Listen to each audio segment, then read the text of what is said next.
All right. Hello, hello, hello, hello, hello. I think we are live. Yes, we are. So, how's it going? My name is Spade Parkland. Welcome to Parkland Media. Welcome to my channel. It's showtime. If you're new here, please subscribe, thumb up the video, share everywhere, including your YouTube community tab, comment in the comment section, please, and thank you. So, people have been asking about my mic. I kind of try to keep it away because to me it seems kind of tacky having a mic there, but it is a RE27ND. I try to keep it right here away from me, and people have said, "Oh, Spade, get a new mic." No, this is the industry workhorse. I'm not getting another mic. Now, sometimes I do get too close to the mic or get too far away and get all excited and stuff. So there's that. So if there's maybe like one or two people who have complained, guess what? If you don't like it, go somewhere else. So again, thumb up the video, share everywhere, comments in the comment section. I thought that was hilarious, and that's the only reason why I'm mentioning the microphone that I have as a part of my setup. So what's going on? I see we have Raw7388. How are you? I am good. What's going on, Face You Dig? Welcome, welcome. All right, so this is a quickie. It is a quick impromptu live because I've been seeing a lot of comments in the comment section asking, like, hey, Spade, how is it possible that Julie, because we only see her story walking and going backwards in time, how could she possibly go to the future? All right, so behind me, this is a still screenshot of the episode from season 3, episode 10. I'm going to let Ethan explain it and then I'll expound upon it. We'll do this one time for the one time. And then we'll also mention Martin. So I've stated my case about Martin several times. We'll do it again. I may even take it off of members only for everyone to ask questions as far as my thought process. But Julie cannot time travel. She is time traveling, but she cannot actually time travel. We'll let Ethan explain it, like I just said, and then I'll come back with my commentary.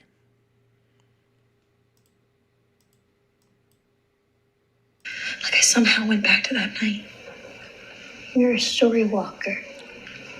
What? Someone who can visit chapters of the story that already happened. What? So if I go back to those ruins, do you think I can do it again? Maybe. Why? What if this is real? That means I can change things. I can save Ten-Chen. Maybe I can even save Thomas. It doesn't work like that. But you just... You can visit the chapters, but you can't change them. Okay, you can visit the chapters. You can visit chapters of the story that have already happened. You can't change them. You can only visit them. So if you, instead of using the word story, you say series from, which is a show on MGM Plus, Amazon Prime, that is the story or the series. So Julie can go to a part of the story already told. And by told, it means us, the audience, have seen it. So when thinking about Martin, in my opinion, in my theory, when Boyd went through the faraway tree and he went into the bottom of the well and was stuck down there, Boyd traveled to the future. And when Julie threw Boyd the rope, Boyd went up and met Martin. Boyd is talking to Martin in the future. So let me close this down. So in this theory, if Boyd went to the future to meet Martin, and we saw that season 2, episode 1 and 2, even though Boyd time traveled and went to the future to meet Martin, Julie can go back to season 2, episode 2, and she's in the future because she went backwards to a part of the story that has already been told to us, the audience, but she has not time traveled per se. She can only go to an episode or a season that has aired on MGM Plus, Amazon Prime, or whatever you watch from on.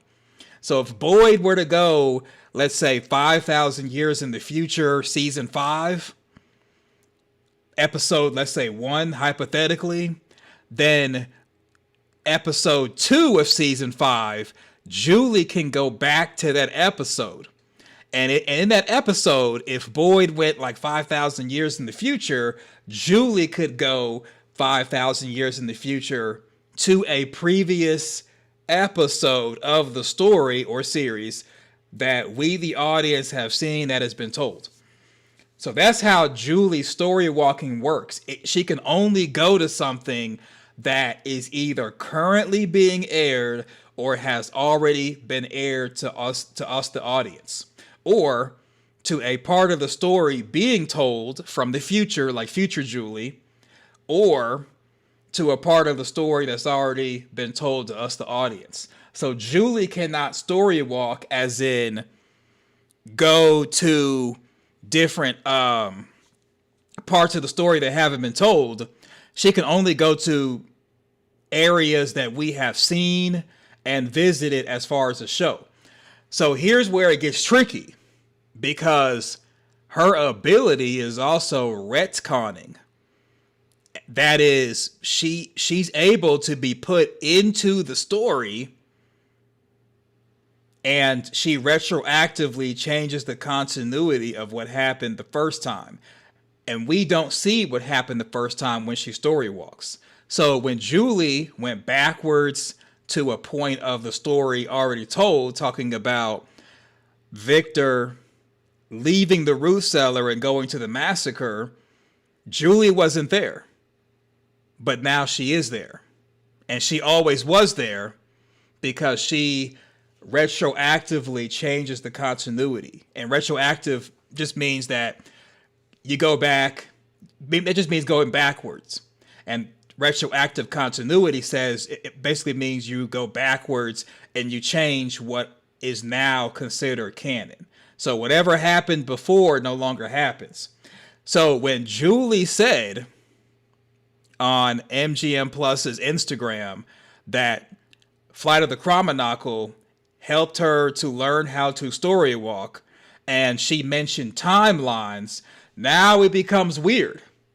Because in my opinion, now she's able to not only go to a part of the story already told, but it's like a different timeline that we, the audience, have not seen, but I guess is happening at the same time as the main timeline. So hopefully they address the timelines issue. Probably not, but that's the reason why Julie is not a time traveler. She's just a story walker. Even though she can go to different timelines, I guess a different timeline happening the same time as the main timeline being told on the show. It's confusing. It can be confusing.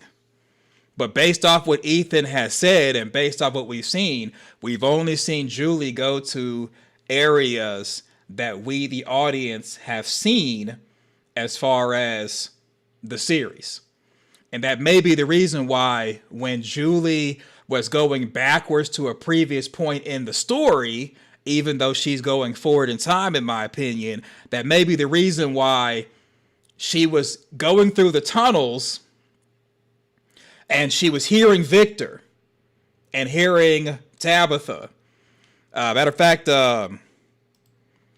Julie even mentions it to Ethan when she first starts the conversation and says that she heard Tabitha and Victor in the tunnels, that's something that happened season 2. But then she got close to the part of the cave where the Nkui kids were being sacrificed. Even though she was pulled out, I don't think that she would have been allowed to actually go into the chamber to see it because we haven't seen it on the show.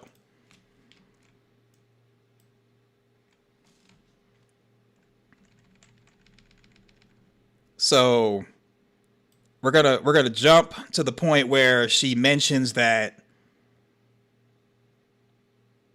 she heard Tabitha and Victor navigating the tunnels. Yeah, what Thomas was like.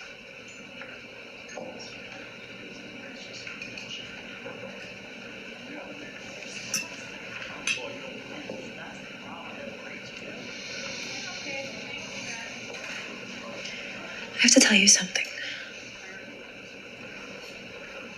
When we went to those ruins, when I walked inside, I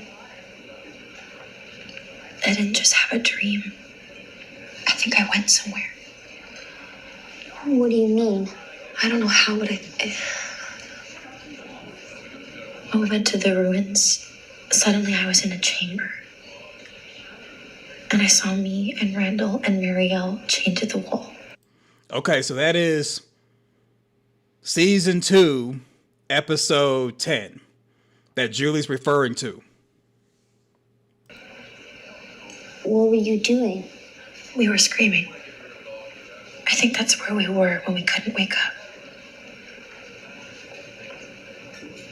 But then I left the chamber and I went into the tunnels. But I heard Mom's voice, and she was talking to Victor. Remember how she said that Victor was the one who helped her find her way out of the tunnels that night when the house fell down? I think that's what I heard. Okay, so she's referring to season 2, episode 1. Backwards in the story that's already been told. So that's already established. All right, so that should clear up the story of walking versus time travel. Julie's not a time traveler per se. She can only travel to a previous point in the story that's already been told to us, the audience.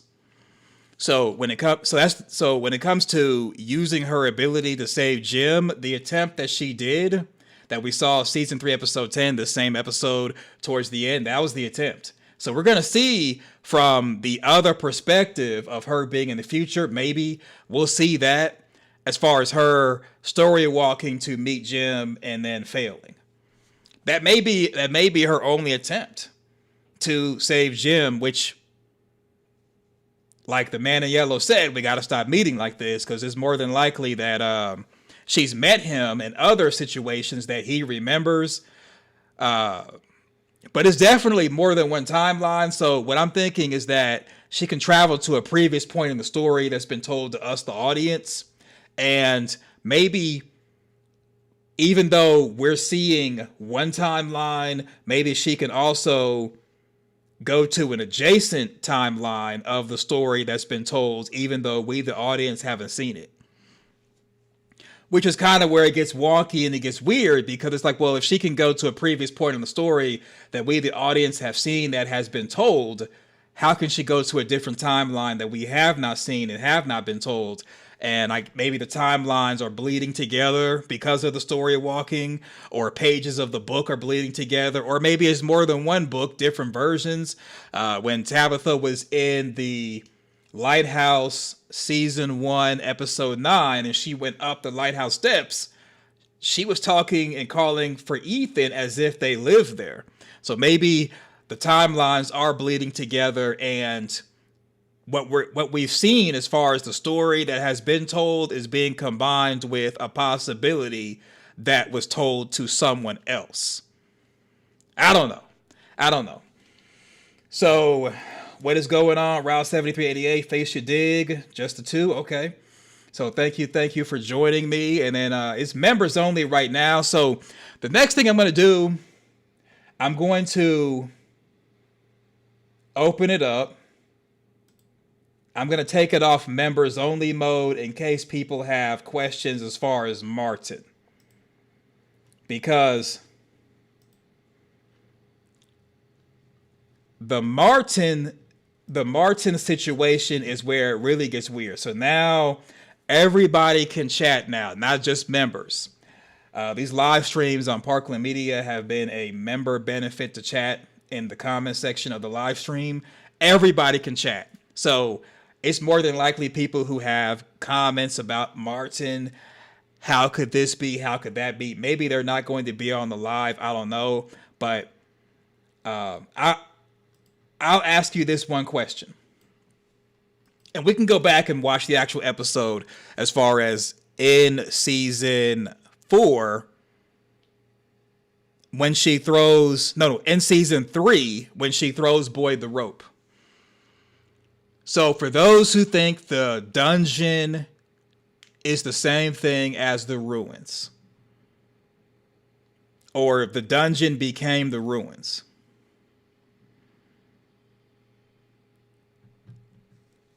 let's see.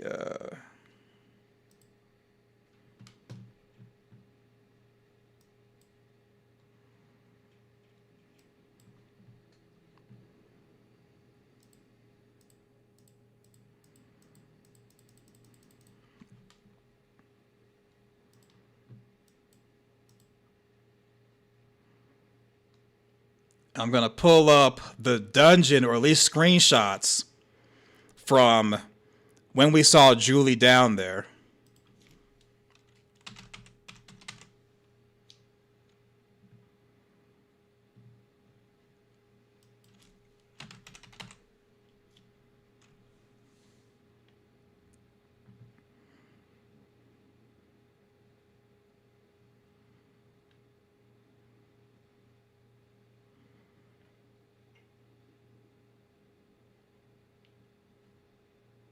Okay, you know what?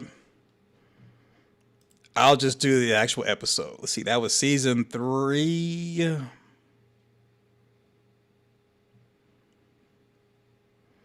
I think it was Thresholds.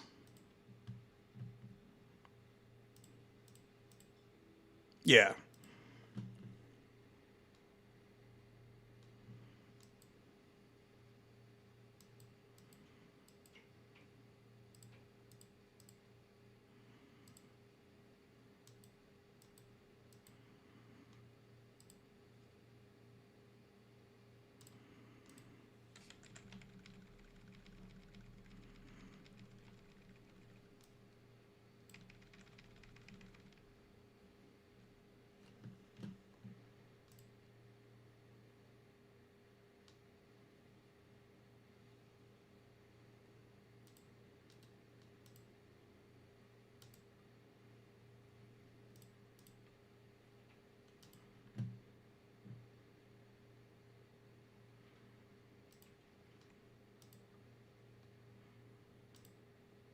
Nope.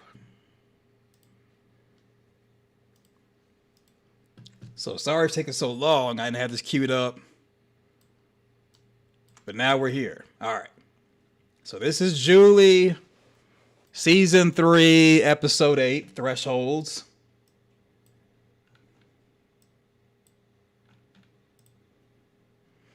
So she is in the dungeon. In the dungeon. Then she looks. She meets Martin, throws Boyd the rope.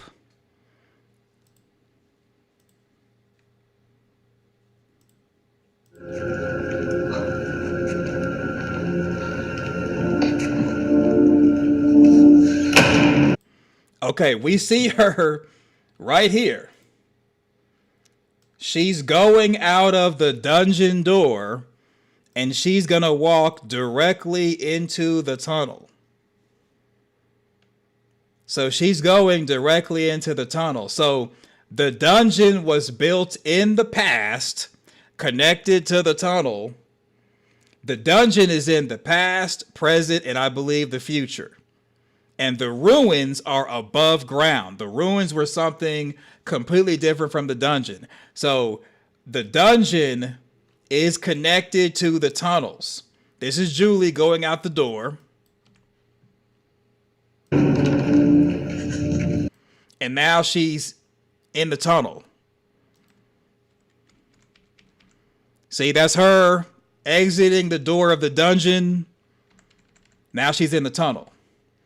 So for the dungeon to be the ruins, and the ruins are above ground, that would mean the dungeon would have at one point been or became above ground. So for the dungeon connected to the tunnels to be above ground and become the ruins, that means the tunnels too would have to be above ground, or at least remnants of the tunnels would have to be above ground. So let's look at shots of the dungeon. I mean, not dungeon, but the ruins.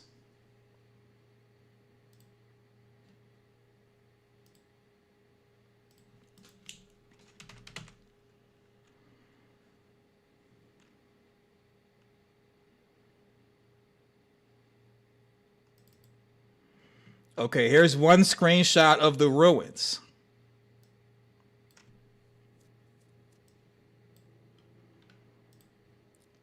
This is probably one of the best shots. And there's also a reverse shot where we see the other side that's behind Kenny. But you basically would need to see something dealing with the tunnels here, or in the reverse part over here, which we're going to see an image of that in a moment. Matter of fact, let me bring it up now.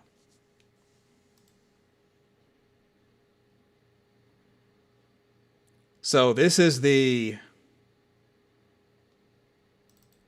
opposite view or opposite end.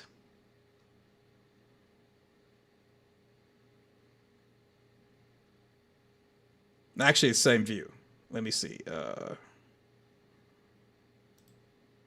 It's another shot where they...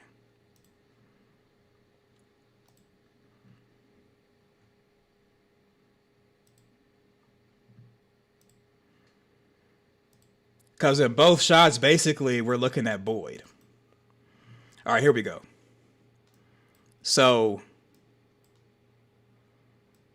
here's the two shots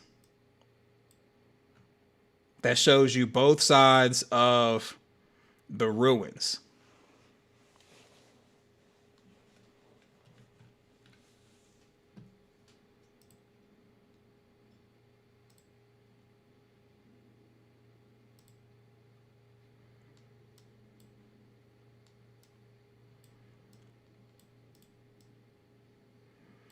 So above,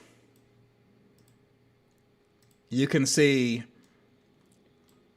this part of, I guess, the side of what the ruins used to be. You see that right there, and then you see it right here. And the reason why I'm pointing that out is that means that we can basically see both sides of the ruins. I'm going to cover my face up with it, or just take my camera off. Okay, so in this shot, bring this over here, make this one larger. All right, this is the best we can do. So in this, we see, we'll call this north, and this one will be south. So we can see north here, and we can see south here. So between north and south, this is both sides of the ruins. So when seeing both sides of the ruins, from seeing both sides of the ruins, there should be some type of evidence that the tunnels were either here or here, with it being both sides of the ruins. We don't see anything showing remnants of the cave system. And the cave system is underneath the township. So because the tunnels are underneath the township, if one part of the township went above ground through weatherization, supernatural forces, something, then we would see something that would show that the dungeon either broke apart from the tunnels or the dungeon and a part of the tunnel became above ground. All right, let me go to the comment section. So Ange Peach 6711, that looks like where Julie threw the rope. Well, okay. So the pillars of the ruins and the pillars of the dungeon are the same. The pillars are the same. But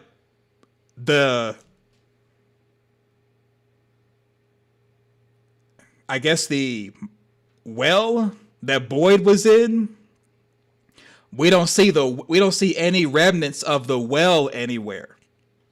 So the pillars are similar. But we don't see anything associated with the tunnels or the cave system. And then in this episode, Sarah's even digging at this part right here as it digging underground because she currently hears the music box monster. This is season 2, episode 10. She currently hears the music box monster, and that's why she's digging below the ground, because the dungeon is below the ground. And when Boyd comes back later on in season 2, episode 10 with the torch, he goes to the middle of the ruins and gets teleported below ground where Sarah is digging and hearing the music box come from, or as far as the music coming from, underground. Boyd goes back to the middle of the ruins and goes below ground and rescues Randall, Marielle, and Julie by destroying the music box monster. Or the Vision Monster's music box. So who else? So Miss Win LS says, breaking up, or is it me? What? I'm breaking up? Is the audio not going that well? Is something going on with the audio? It says breaking up, or is it me? What? I'm breaking up? No, audio sounds good. Audio sounds good. So let me raise this up. This picture. Let's address the Martin in the room right now. Right there. Right there. All right. That's both of them. We can see, and you know what? It may be a little bit confusing seeing these two together like this. So move this one over a little bit. Move this one over so you can see the break. All right. There it is. So this is both angles of the ruins.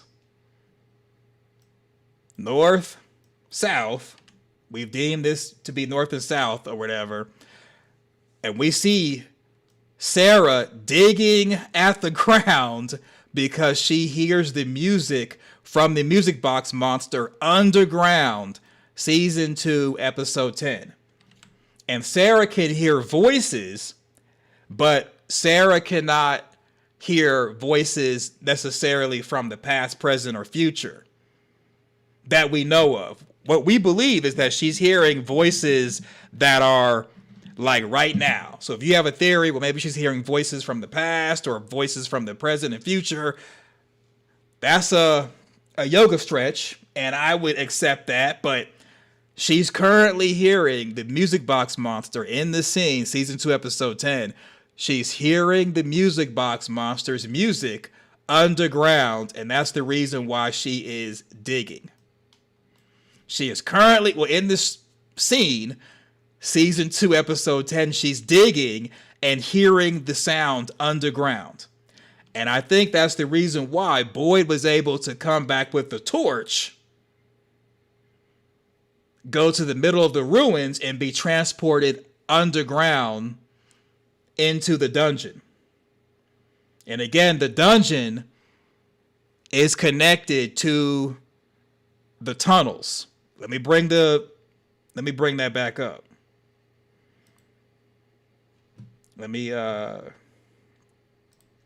We'll have all three images on the screen at once.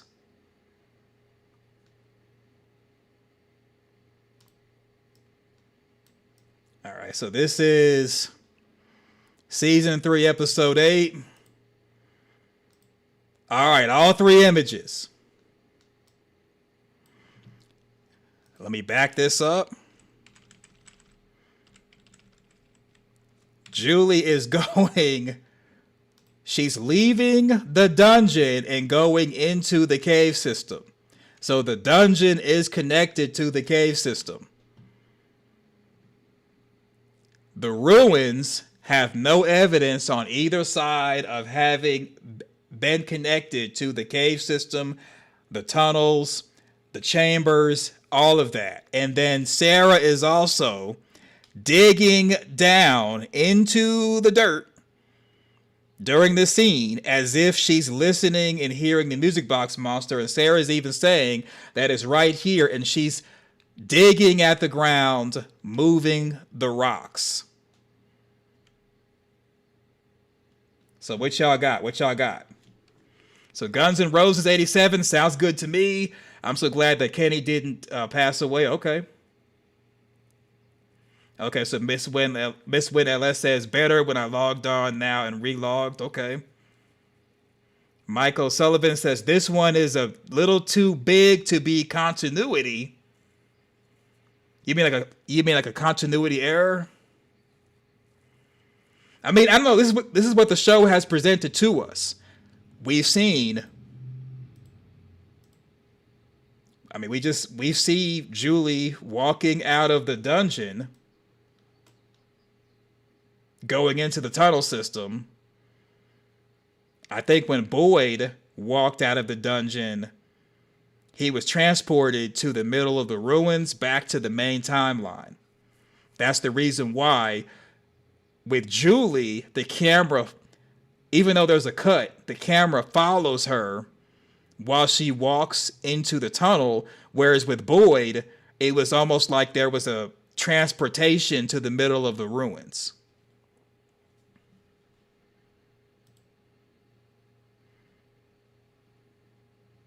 Okay, so Mike says, I'm with you. Dungeon is underground. I don't know. You know, if anybody disagrees, let's just settle this whole Martin. Where is Martin? Where's the dungeon? Where's the ruins? Sarah's digging at the ground when hearing the music box monster. So I acknowledge, I think the dungeon was created in the past, the same time the area that's connected or on the other side of the colony house door that Jade found. I think all that was created at the same time. So dungeon and colony house door and what's behind it at the same time. It's just that when it comes to stuff that's made in the past, it can also be in the present and the future. So the dungeon, yes, was made in the past. You got me there. But I think that Martin was confined in the future to the dungeon, and Boyd went into the faraway tree, season 1, episode 10, and went into the future and met Martin. That's the reason why Martin knew about the talisman stones, and they were connected to the monsters. And Martin even said, you think those things that come out at night did this? So, in my opinion, there wouldn't be a situation where you find the talisman stones, use them, and then put them back in the grotto cave. I imagine that if you know about the talisman stones, even if they stop working for like Doll Roger, who was a doll, or for, let's say, the supernatural cicadas, the music box monster, I imagine even if it doesn't work for those entities, including the kimono woman, you would still use them because the monsters that come at night, they still are a threat. Even though you're like, you know what, that music box monster stopped them in their tracks and seems to be more powerful than the monsters, you still are going to use the talisman stones. So it just wouldn't make sense, in my opinion, for Martin and his people to know about the talisman stones, and then to put them back into the grotto cave and then do whatever, and then Boyd find them in the grotto cave. Unless whoever made the talisman stones, like etched on it and stuff, they may have had a different purpose for it, or maybe they didn't even know the stones could work for the monsters and they left them in the grotto cave doodling or whatever. Now you could say, well, maybe Julie Story walked and put them back, but remember, like I just said in the beginning part of this video, Julie can only go to parts of the story that have been told. So unless we see someone make the talisman stones and put them in the grotto cave, Julie wouldn't be able to story walk to that part of the story that has been told. So Guns N' Roses 87, yep, dungeon looks underground. Okay, let me know. So John Taylor says you can see sunlight through the roof of the dungeon. I agree. You can. I think it's possible that, okay, equivalent to how there's a castle. Just hear me out. I've never been in a castle, but I've watched Game of Thrones. I've watched movies and television shows using castles. Sometimes the dungeon has stuff in it that is equivalent to the part of the castle that is like the first floor. So, for all we know, the ruins and the dungeon could have been one structure at one point, and it's just as above, so below. I'm not saying that it was a castle, but whatever the ruins initially were, it could have been a version of the dungeon that was topside. So, so if you think about it, okay, look at how the dungeon looks, and it may have been just the equivalent topside. Same way how you have Colony House's door that Jade found. I think that's a front door, and that Colony House was built next to it to conceal that door. Or Colony House could have been built around the entrance. Who knows? But I'm thinking that if you look at the dungeon, it does appear that if you take out stuff associated with torture, because dungeons basically are made to torture people and to confine them. So if you eliminate the torture and confinement stuff, I could see someone living in there, somebody who couldn't afford the luxury of a castle, but was in like a smaller version of it. I could see someone living in that, and maybe it was converted into a dungeon.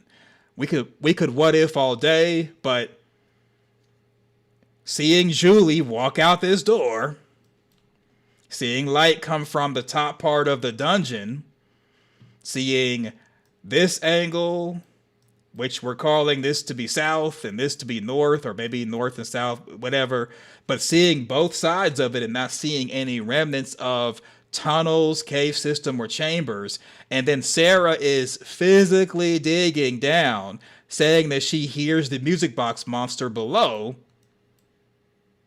In my opinion, means the music box monster had Julie, Marielle, and Randall captive in the dungeon, which was below or is below the ruins. So when Boyd went to the middle of the ruins, he teleported to the dungeon where they were being held captive.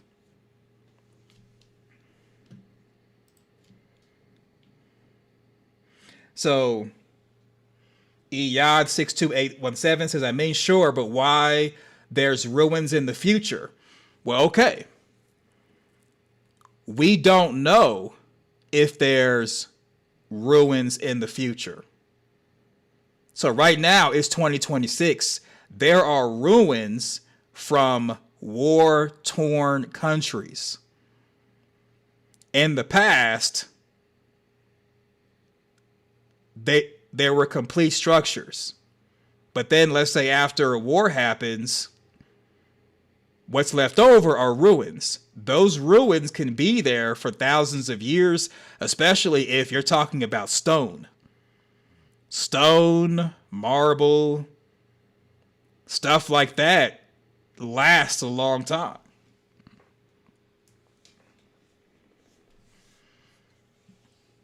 So we see Martin, in my opinion, held captive in the dungeon, but not the ruins. We don't see ruins in the future. Like I would say that maybe in the future, the ruins are either non-existent, maybe they've been hit by weatherization more. In my opinion, we don't see topside as far as how life was that Martin's referring to. All we get from Martin is there's darkness in the forest. Nightmares you couldn't begin to imagine, things you were never meant to see. And I'm like, dang, Martin, is that bad? Think about how Martin was sounded. It is that bad, where Martin's like, it's just bad. Things you were never meant to see. The cicadas. There's cicadas in real life. What else? There's a music box in real life. There's worms in real life.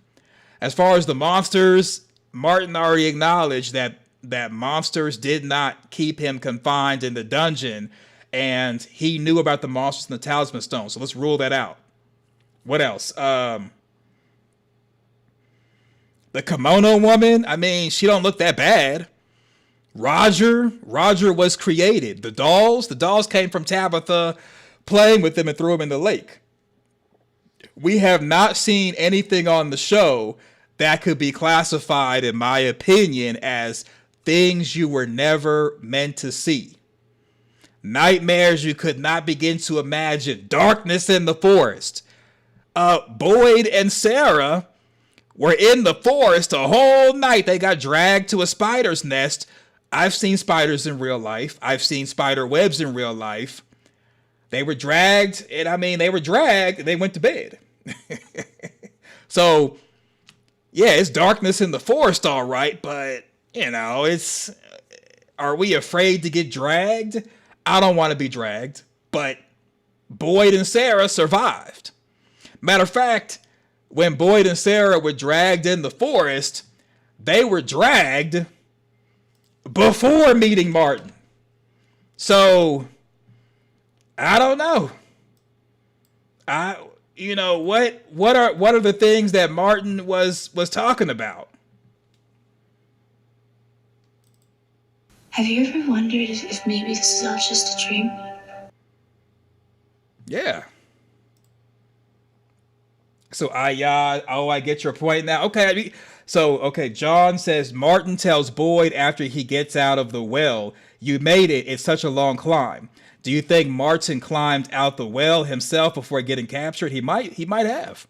For him to say that, I mean, it sounds like Martin was speaking from experience. Maybe Martin went through the faraway tree and got trapped as well. So Miss Win LS, Martin is the priest, or he is coming. There's a shortage of people now. Well, okay. So to Miss Win LS's point, I would agree. Martin is coming, meaning he's not there yet. We're going to see him in the future. That's all I'm saying. I think Martin and Boyd met in the future. Well, Boyd's future, Martin's present. And I think Martin hasn't showed up yet. Miss Winaless, so how low was Boyd when he had to rope up the well? I mean, I don't know. Boyd seemed to be pretty beneath the earth when he climbed up. So Miss Winaless says Martin is the priest. What priest? So Martin is a Marine and a priest? What? You were fun. I couldn't let you go without something to remember you by. Okay, so Martin, hide your teeth. Sophia is going to take your teeth just like she's done everybody else. Okay, so I am Tyrax. I do not agree with you. I believe Martin is the previous version of Boyd, but Boyd is not incarnate of Martin because Martin didn't die before what? So when you say previous version of Boyd, why can't Martin be a future version of Boyd? Do you think that Boyd would choose death over going back to the town to his people or to help people? I don't know. I think Boyd, being the leader and protector of the town, being like a Moses figure, would want to currently help people and not choose death. I don't see Boyd giving a human worms just to save himself. I don't see Boyd being like that. So Ange Peach, I think Boyd is Martin. Wait a minute now. So you... Okay, y'all. Okay, I gotta do it. If we're saying that Boyd on the show is Martin, if we're saying the character Boyd on the show played by Harold, we're saying Boyd played by Harold P is Martin, we might as well just say Fatima is Martin. We might as well just say Fatima is Martin. I think we're at that point where, yeah.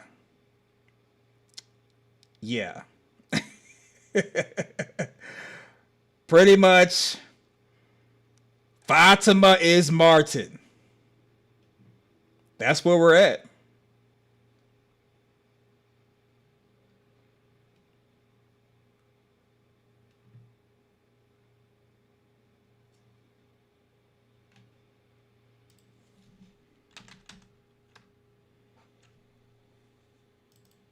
Just kidding. That's where we're at, y'all. That's where we're at. Okay.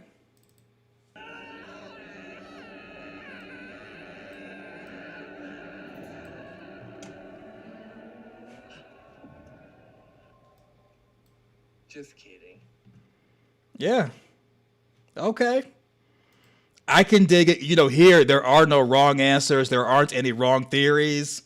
I just think that it gets to a point where it's like, okay, I think Fatima is Martin, and then we're looking at this. And then, so not only is Boyd Martin and Fatima's Martin, also we got Mita is Martin. And you know what? Spoiler alert. Boyd is Martin, Fatima's Martin, Mita is Martin, and also I am Martin.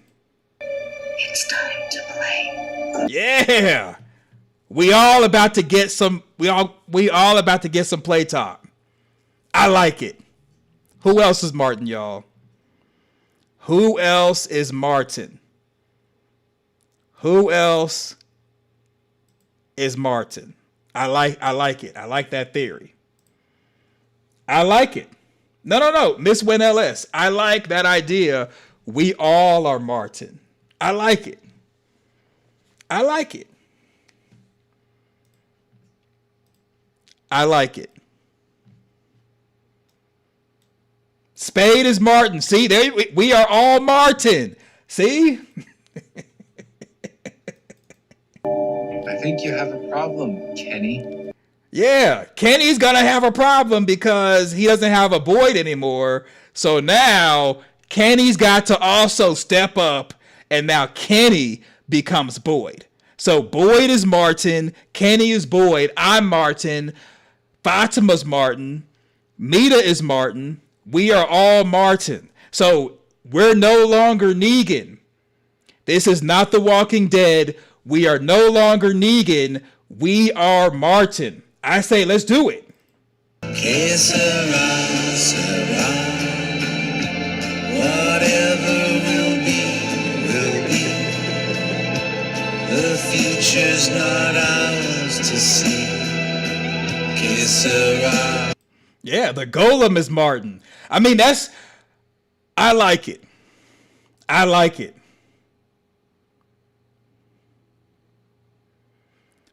So on the research stream, I was going to go into, I don't know if this person wants me to say their name, but they were saying that Boyd's forehead looks like Martin's forehead. And I'm like, you know what? We'll entertain it. We'll entertain it. Because sometimes people say, you know, my forehead looks like Martin. So I like it. Those are the wrong questions. I disagree, Boy and White. I think those are the right questions. So Nick Pillow says Martini up. You know what? Nick, you know what? Your comment.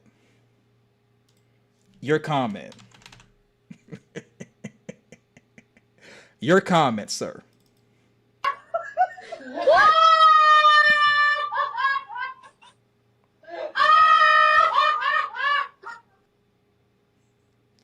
So,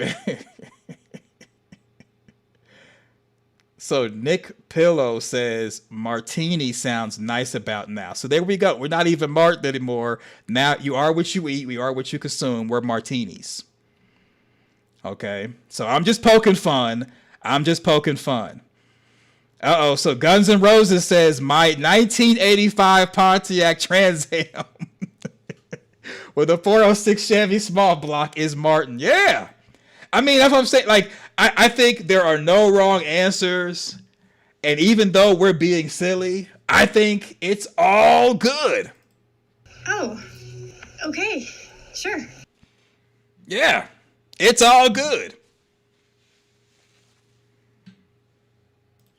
I think it's all good. And, you know,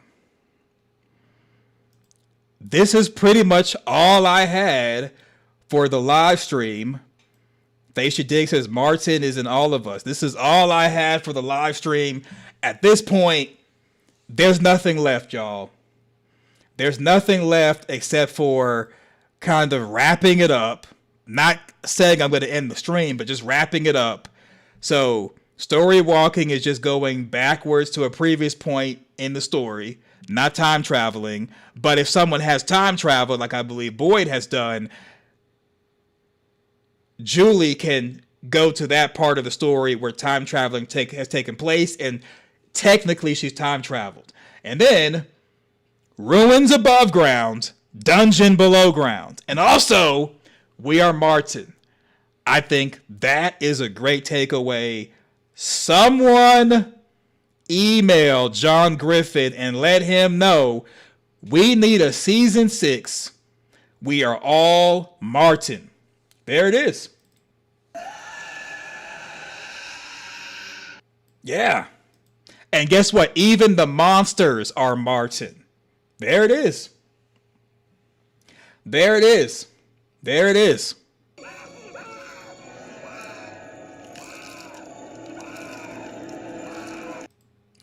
Even Roger is Martin. So there we go. We got it. We got it out of our system, y'all. It is out of our system. We got it out of our system as far as Fatima is Martin, the Golem is Martin, Ellis is Martin, and Martin is now Donna. You know what? I need someone to. I'm going to have to remember to screenshot Julie with the crazy hair, and then also Martin is Donna. It needs to be the new meme. That needs to be the new meme. Hey, okay, everybody, let's take a breath. Right. Okay, so Ange Peach says, watch the meeting at Colony House. Boy's reflection is Martin. We'll check it out. We'll check it out. So Miss Win LS, we need to look at the crayon photos. Yeah, I mean, I say we check it out because Boyd's reflection, maybe Martin, I got sent some screenshots to look at. And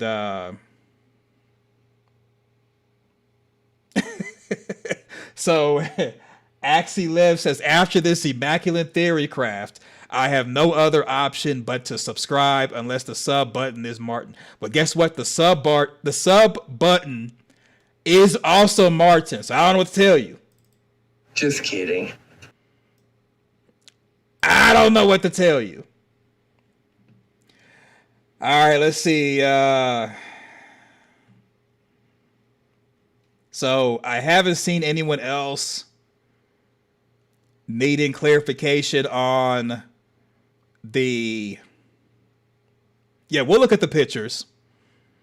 So even though pictures were sent, I always try to find the actual screenshot in the episode to look at, like we're doing these. Because sometimes the pictures I saw, they weren't really clear, and that's okay. We'll find them in the episode, and we'll rule everything out. And so, okay, one more thing while we round out this hour. So there have been rumors. There's been a rumor that, and I had a theory about this in the past. There's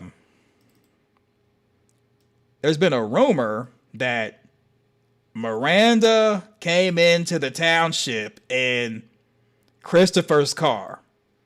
Now, I made a theory video saying that maybe Miranda and Christopher came together. So I'm not against this. I've just been seeing this in the comment section of the video that I made. Face Ya Dig had compared Miranda's vehicle to the current vehicle, and then found inconsistencies with the door. And I further went on and pointed out other inconsistencies in the two vehicles.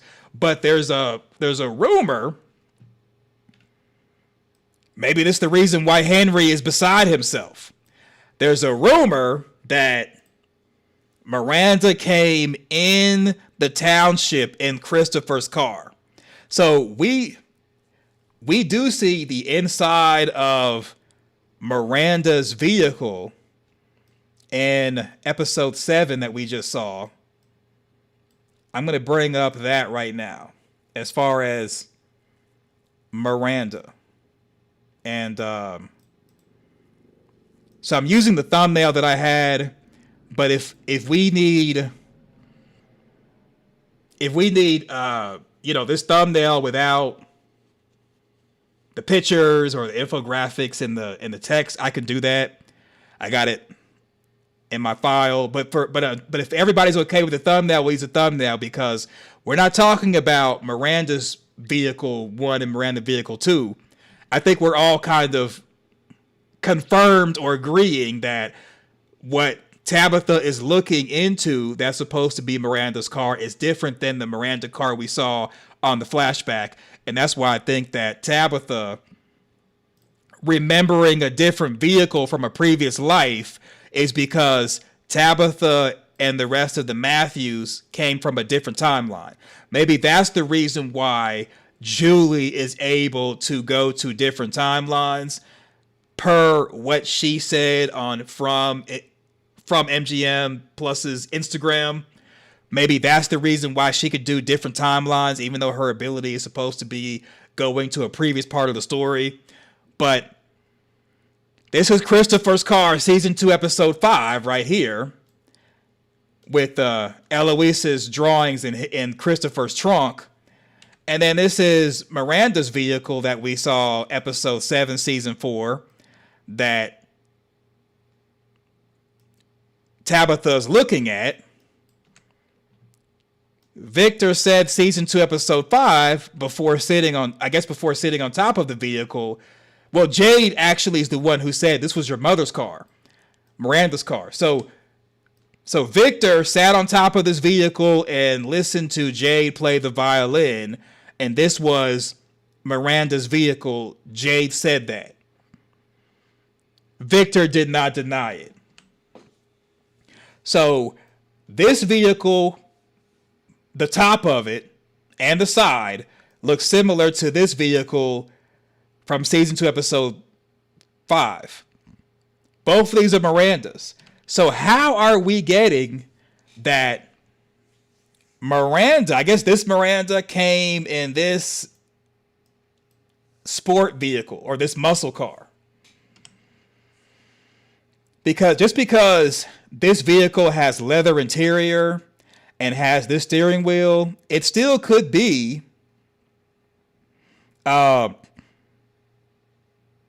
it still could be a Volkswagen, or maybe it could be, I don't know. Matter of fact, let me bring up the picture of Miranda's actual, or the actual Miranda picture, so we can kind of compare.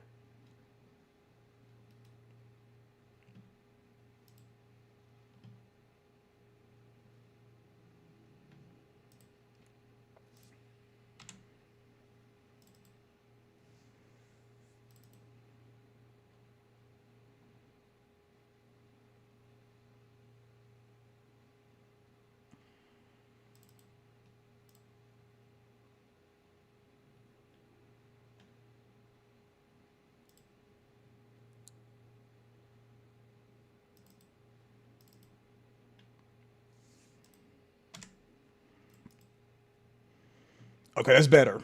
All right. So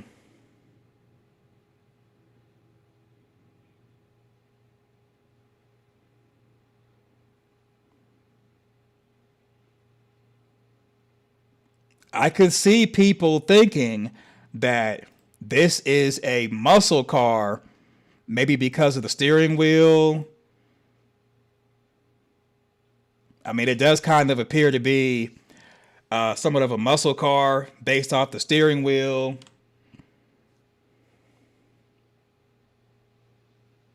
But then again, vehicles back then could have been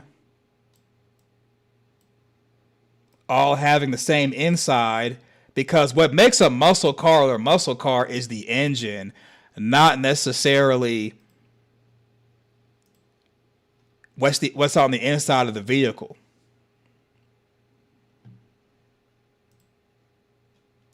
So we bring this down, and let me also bring up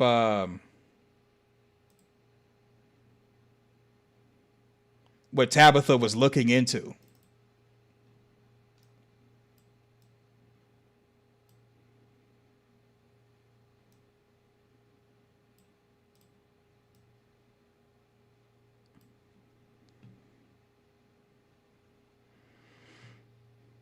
So just because a vehicle has leather seats and has a particular type of steering wheel doesn't necessarily mean that it's a muscle car.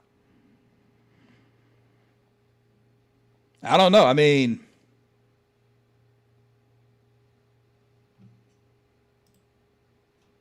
I've actually said that I think that Miranda and Christopher came into the township together. I forgot what I said on that video, but as far as this shot, and taking myself off so you can see it better, I think the impression is that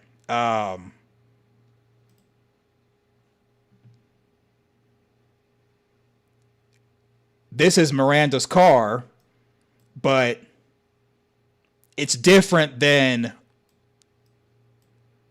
what Tabitha's looking into because two different timelines.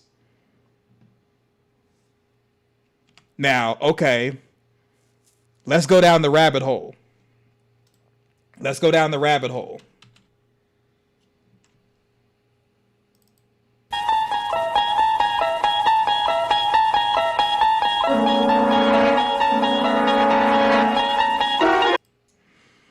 So hypothetically, this scene could be when Miranda first came into the township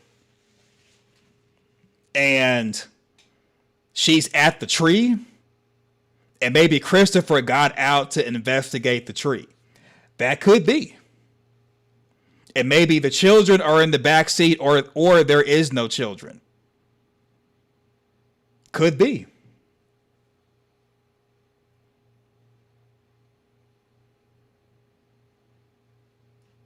But to say this is Christopher's vehicle, here's another thing that I'm going to say, and it's going to make me sound insensitive. Okay? Just understand that in America, this is how it used to be in the past. So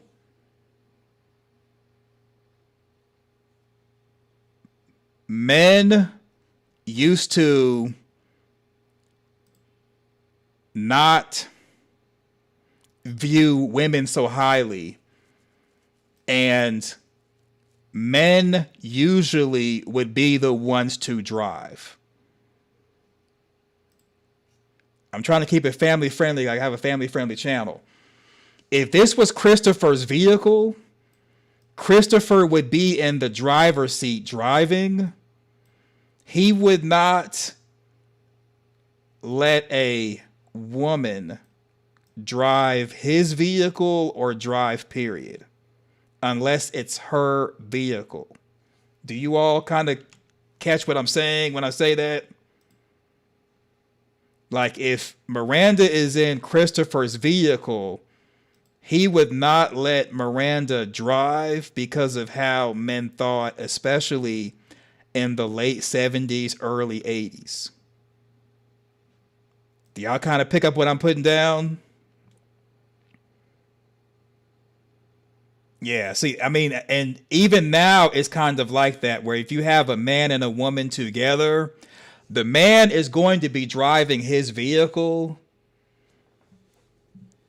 Even if it's her vehicle, if they're like involved with each other or just knowing each other, he's going to be driving his vehicle, maybe even driving her vehicle, because it's kind of like a man thing to pump gas, to drive, to work on the car, you know, that type of stuff. So if it was Miranda's vehicle, that would be the only reason she'd be in the driver side of a vehicle. And most of the time, women tend to drive vehicles that are either considered girly or that are like family vehicles, like a van, a minivan, Volkswagen. And hopefully I haven't offended anybody. I'm not trying to, simp out or anything, but I'm just trying to be sensitive as possible, because that's basically what it is. Simping activate. If this was Christopher's vehicle in the late 80s and this was a muscle car, there's no way that Miranda would be in the driver's seat of a muscle car belonging to a man in the late 70s or even early 80s. Really, not even now. I mean, if you're in a relationship with a man and or married to a man, how often when you're both together do you drive? Maybe you drive on his birthday. Maybe you drive. Right. Nick Pillow says there's a reason for the term passenger pit princess.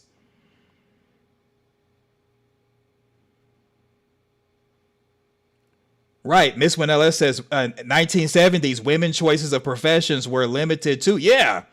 I mean, I'm not trying to like anybody who came to my comment section is like, hey, this is Christopher's car. I'm sure of it. I'm just like, do you all understand that even though we're thinking of From in 2026 and the series started in 2022, Miranda, Victor, and Eloise came into the township late 70s.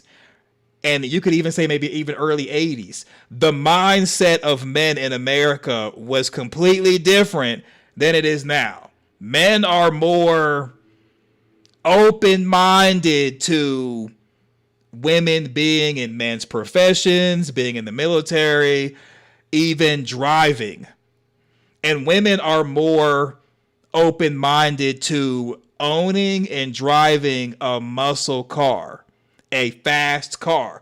But primarily back then, let me take this down, women would only drive like a punch buggy, you know, what would be considered a quote unquote cute car, unless she had kids. If she had kids, she would choose a Volkswagen. She would choose a minivan. She would choose something that would be more associated with safety because quote unquote baby's on board. That's why, unfortunately, I only think that Miranda is driving because this is her vehicle, kids in the back seat, and this is her maybe looking at the faraway tree or driving in the town, wondering what's going on and just being kind of like curious. Right. Volkswagen. Yeah, I mean, okay, Delilah's is not offended. I mean, that's just how it was back then. That's how it was. So Ange Peach says they came in initially in Miranda's car. She went through the lighthouse and ended up in town. She drove Christopher's car to get back. Well, okay, how do we know that she went through the lighthouse and ended up back in town? Because we don't know that she went to the lighthouse. That's where she was heading, but we didn't see her actually go to the lighthouse. We didn't see her, because in my opinion, if Miranda had left the township, she would have had a conversation with Henry, her husband. Henry wouldn't be acting the way he was acting and telling Tabitha that his family was missing if Miranda left the township and drove back in Christopher's car.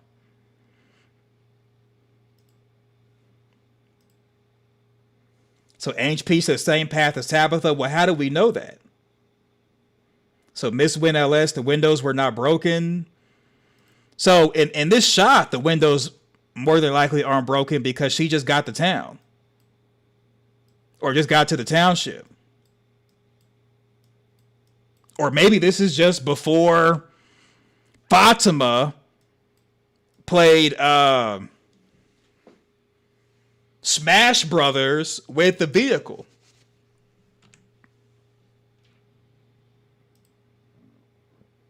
So Miss Win LS, where's the puppet? Yeah, I mean, if this is Christopher's vehicle, where's the puppet?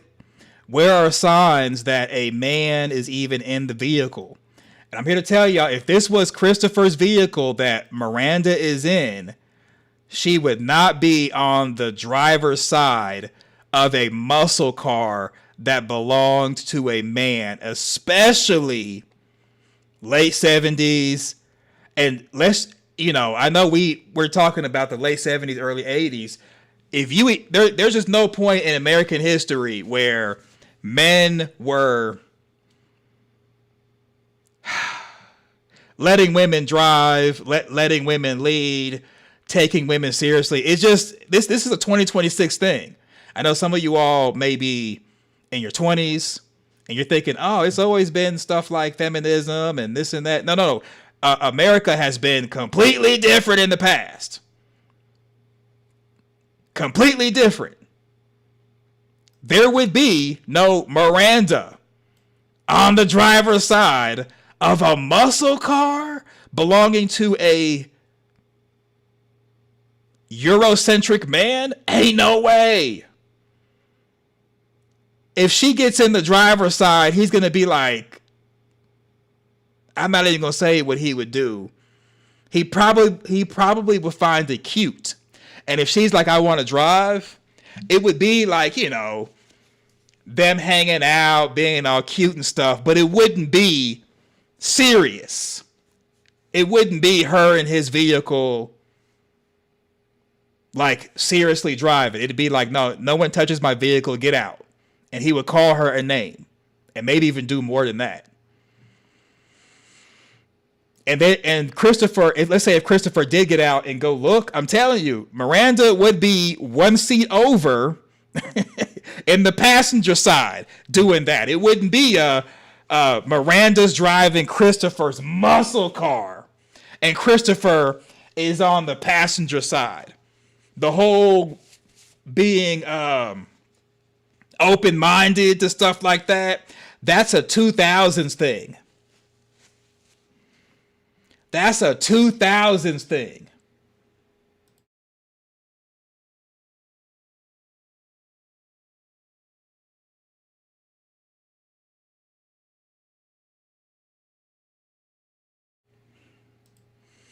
So Mike says Miranda is from the future. Well, I don't know about that one, Mike. Because if Miranda's from the future, then that means no Tabitha.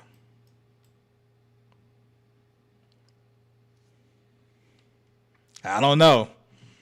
I mean, let me know what y'all think. I mean, you know, do you and your family, like maybe some of you all came from a matriarchy where you're like, no, the women were running the show back in the 70s and 80s. Okay, more power to you. That's just not how America has been historically.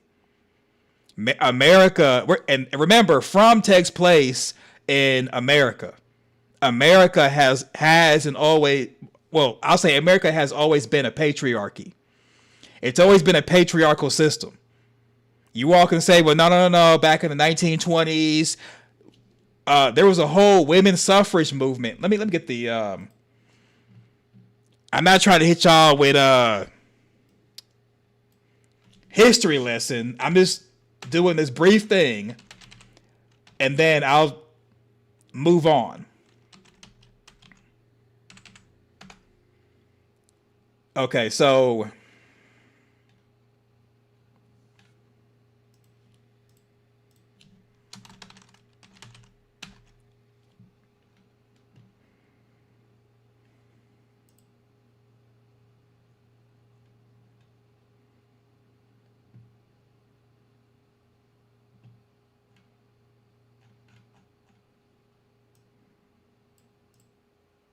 there was like there was the women's suffrage movement, and then there was like the wave of feminism.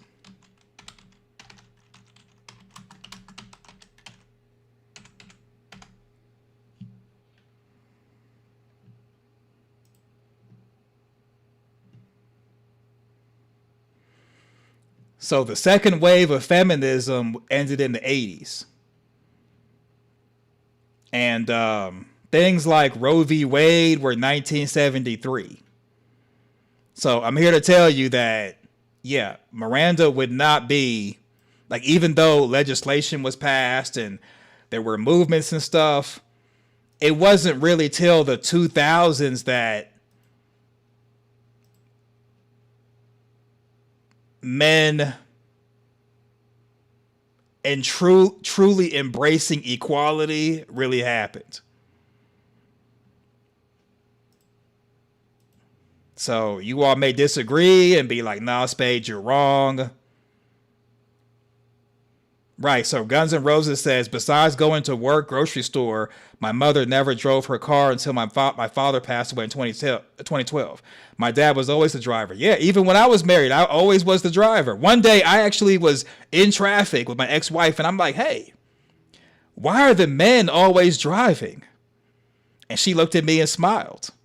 And then she just never gave an answer.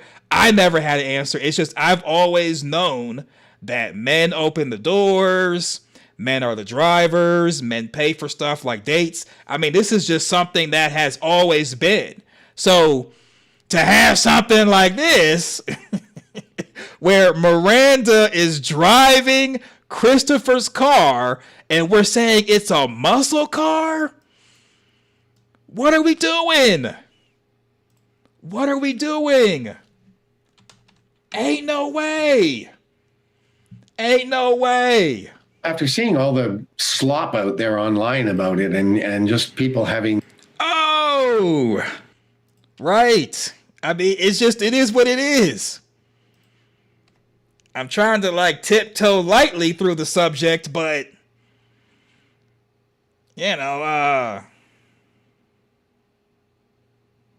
okay, so Miss Win LS says some men, not all treated. Well, you may have more than likely grew up in the 90s and 2000s. But primarily, especially during the time frame of late 80s, yeah, men were opening doors. Men were more into chivalry.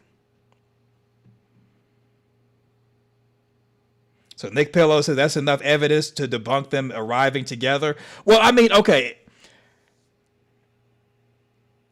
I think that it's possible they arrived together, just not that this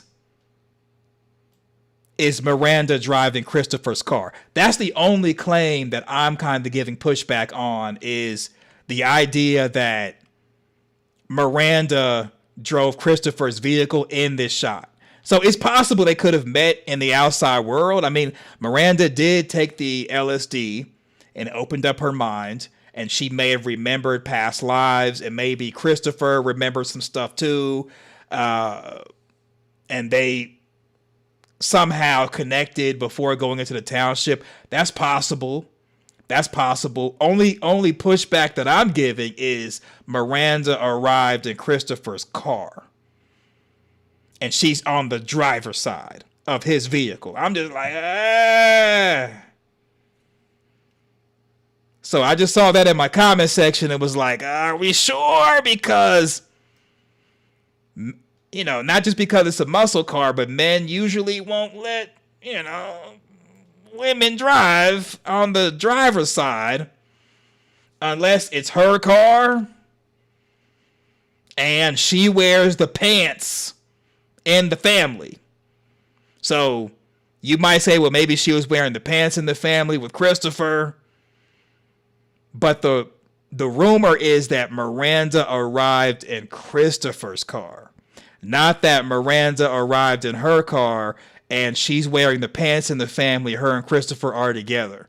Because even back then, let's say hypothetically, if Christopher was laid off, and then they were even going down the rabbit hole thinking that Miranda was not with Henry. So let's just say somehow, some way, Miranda and Christopher, they're together.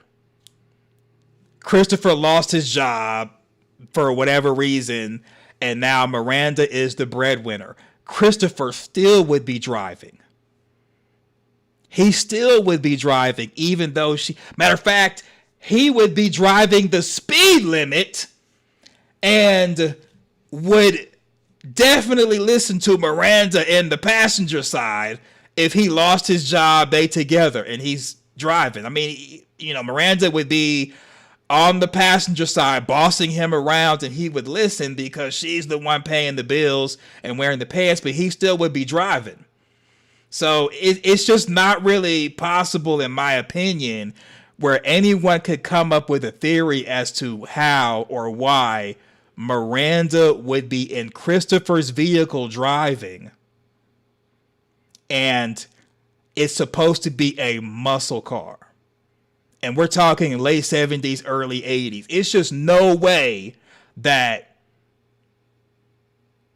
there's a scenario where a man is with a woman, and she's driving or just driving his car.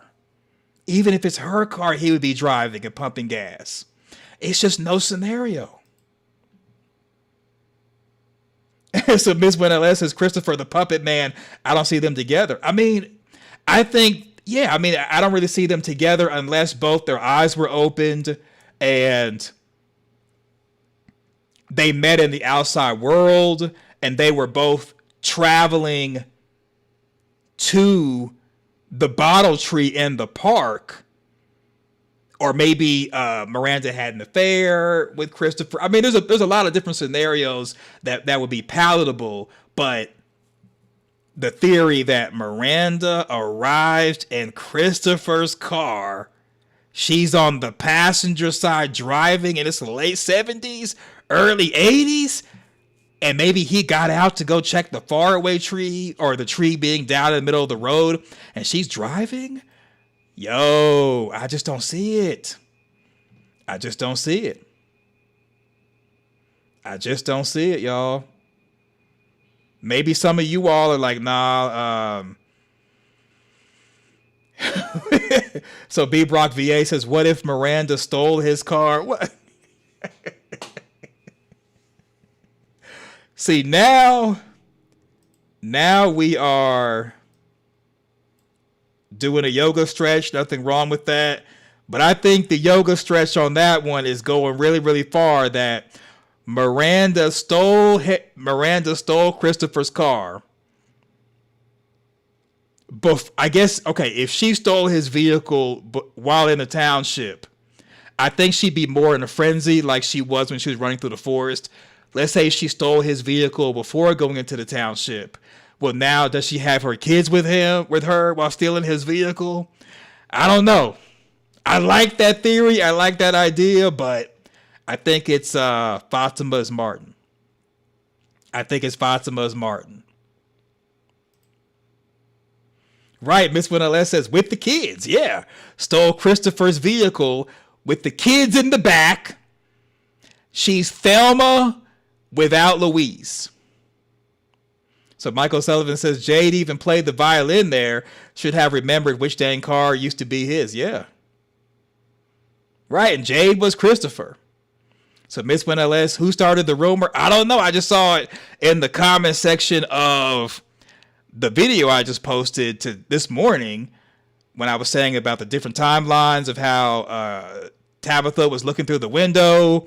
Then we saw the brief shot of Miranda driving. And I'm like, oh, okay, yeah, you know, the vehicle that Tabitha's looking into has cloth seats. Miranda has leather seats, you know, comparing or whatever. And then people were like, hey, Miranda's driving Christopher's car. And the first comment, I'm like, what?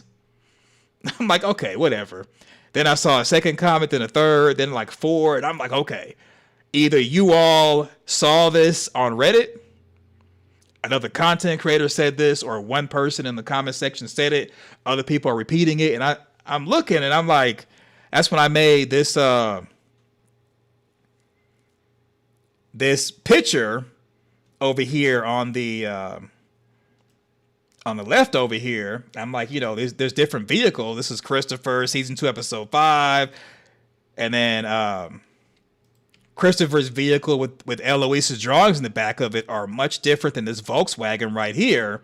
But people were like, nah, Spade, you're wrong. And then I'm like, okay, let me look into it. And I'm like, well, wait a minute. Y'all realize that you got homegirl in the front seat. You're saying that late 70s, early 80s, there is a woman driving the vehicle of a man in America at any point in time.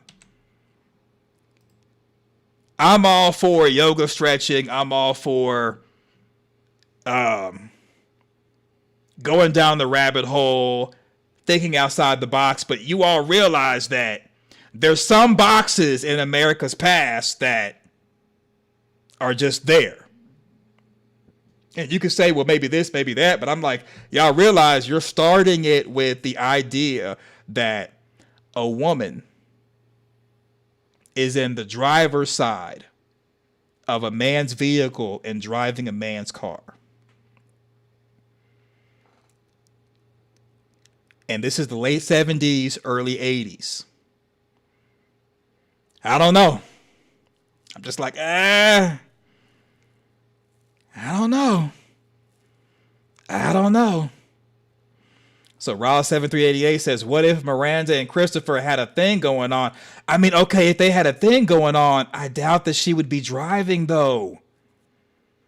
Even if it was her car, I think Christopher would be on the driver's side, driving. It wouldn't be Miranda driving unless she's by herself with children. That's it.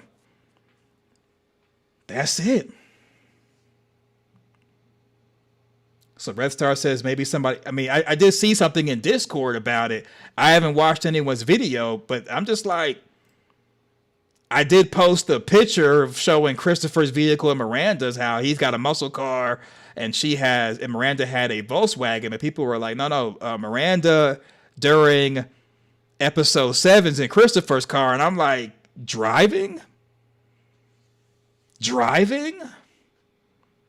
I don't know. So B Brock VA says she had a child with the man in yellow who is Martin. So Miranda had a child with the man in yellow and he munched on her anyway. You know what? B Brock VA, you know what? Yeah. That one's a little bit Fatima is Martin. Oh, okay, sure. And you know what? I think there are no wrong answers. Are you kidding me? What the do you mean to do then? Yeah, I think Julie's mad at you, B Brock. I think Julie's mad at you. I don't know. Just kidding.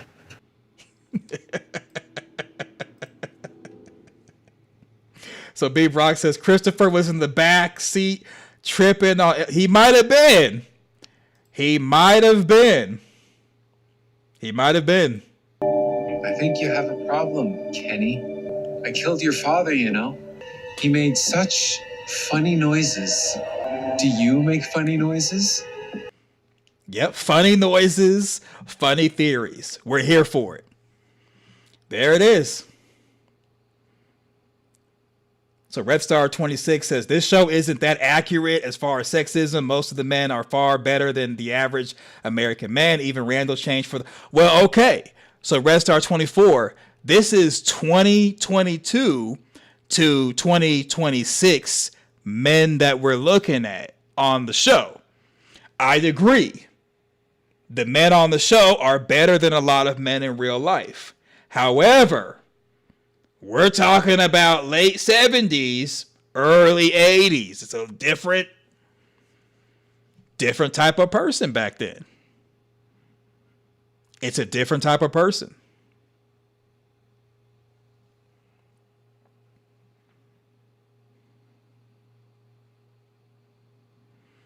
So Straight Cheese is asking, do we know how long Christopher and Miranda were in the town before getting the axe? Don't know.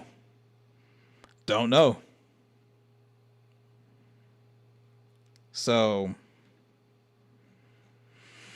I don't really hear anybody giving any more pushback as far as Martin and the dungeon, Julie and the time travel, and then now this new one is Miranda in Christopher's car in the driver's seat.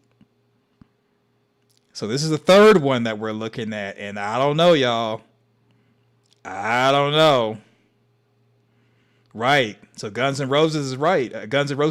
We're talking about the late 70s, early 80s. That's a different... It's just a different thing. And see, it's not that men were bad back then. It's just a different mindset than right now.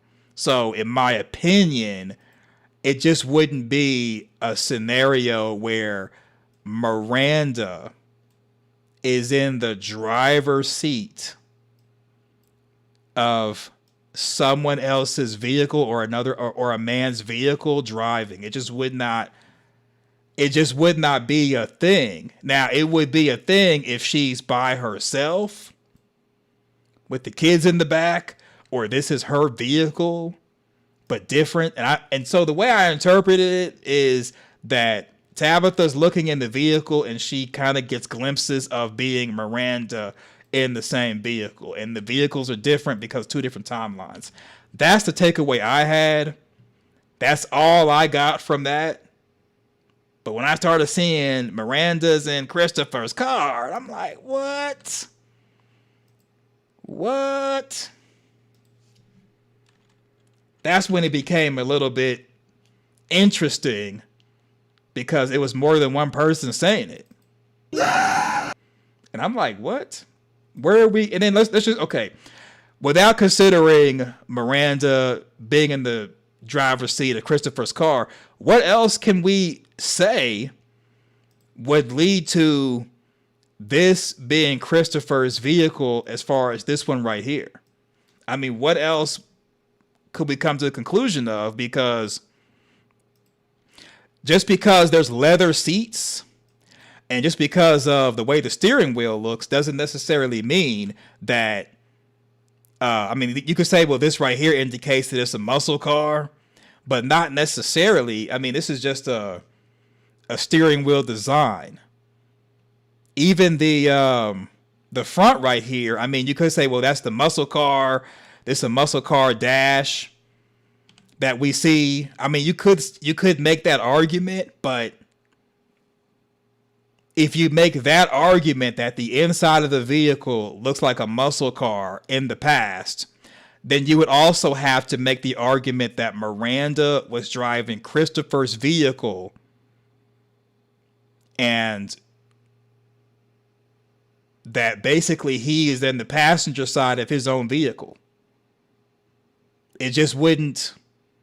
Now, you could say, well, maybe a situation happened where they went to the fallen tree. He got out to look at the fallen tree and she jumped into the driver's seat. You could make that argument, but here's why I would disagree. So this gear shift seems to be in the upward position like this one right here. Most of the time, if you've ever driven a vehicle with the gear shift on the steering wheel, for it to be in drive, the gear shift is going to be lower because park is the first. Then you have reverse, then you have neutral, then you have drive, which is the automatic. And we know it's got to be an automatic because it's a gear shift. Because most of the time when you have a vehicle that has a standard shift, the gear shaft is going to be like in the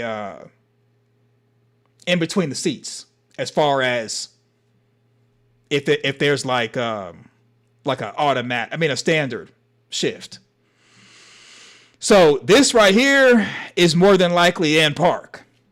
So if they went to the faraway tree to examine it, the vehicle would be in park, but it just wouldn't make sense for her to just scoot over and get in the driver's seat if he's coming right back. So the vehicle's in park. And I imagine that Miranda's in the same position in this vehicle that this vehicle might have been either somewhere in the township at the fallen tree or whatever. It just seems like for her to get into the driver's seat is because maybe they're escaping from something. But even if he was escaping from something, I don't think that she would just get into the driver's seat unless the vehicle's, I don't know. it's a lot of scenarios and what if situations you could say and use. I just don't see it. I just don't see it.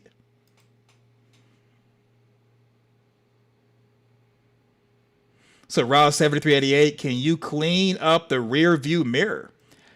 I don't know. It doesn't look all that dirty. You mean as far as zooming in? Nah, I mean, I think this was actually staged as far as what we're looking at with Miranda, and I mean, you could say maybe these are two faces right here, but it's blurry, just like this is blurry as far as on the outside of the windshield. Now you can kind of see it clear with this shot, but I think they just staged this one, or maybe this may even be CGI. I don't know. But you could say this is two faces right here looking, but this is during the daytime, and she doesn't appear to be frantic. So if it is two faces, I don't think it'd be like two evil faces that she'd be aware of or whatever. I don't know. Maybe the rest of season 4 will get more as far as Miranda in the vehicle. In my opinion, I think this is all they're going to do, and the focus is going to be more on Sophia, the door, Fatima, and the golem. I think what we saw from Tabitha looking in the vehicle and Miranda being in the vehicle is the extent of what we're going to get for that aspect of the story.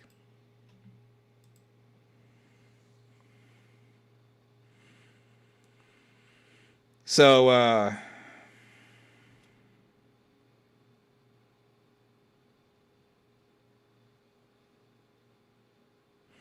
Red Star 24 says, I'm just saying plenty of men in 2026 wish to go back to 1930s America and act in such a way. I'd be surprised if the show took Christopher in that direction. It's a show at the end of the day. Well, for Christopher, I doubt they're going to give him any lines. So the theory is that Miranda is in Christopher's vehicle driving. So the show really hasn't presented a lot to say that Miranda is in Christopher's vehicle, but for people who want to kind of have that deep thought of Miranda being in Christopher's vehicle in the driver's seat, I think we do have to kind of go down that thinking, because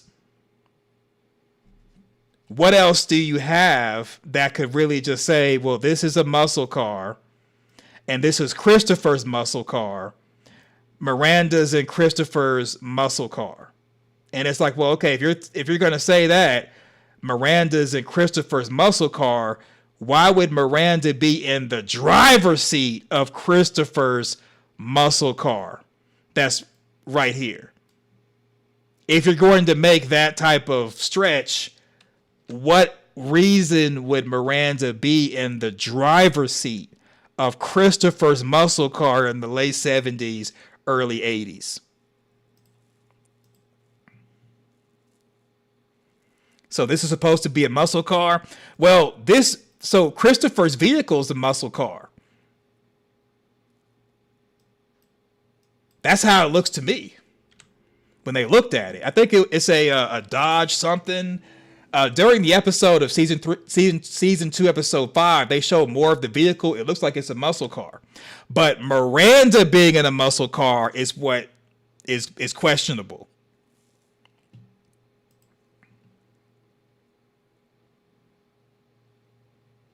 Yeah. So, all right. So, and some people make comments in the comment section after the video's done being live.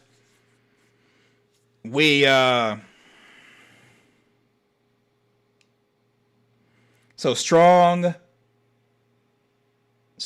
every day, 1891. So what year was your mom with your dad? And if so, and she drove the vehicles, like what year was this? That, I mean, I'm not saying, like, I'm sure there are instances of women driving a bunch of different vehicles, but the theory is that Miranda is driving Christopher's vehicle, and she's in the driver's seat. So yeah, in the 2000s and the 90s, okay, but we're talking late 70s, early 80s, and your mom was driving and your dad was in the passenger seat.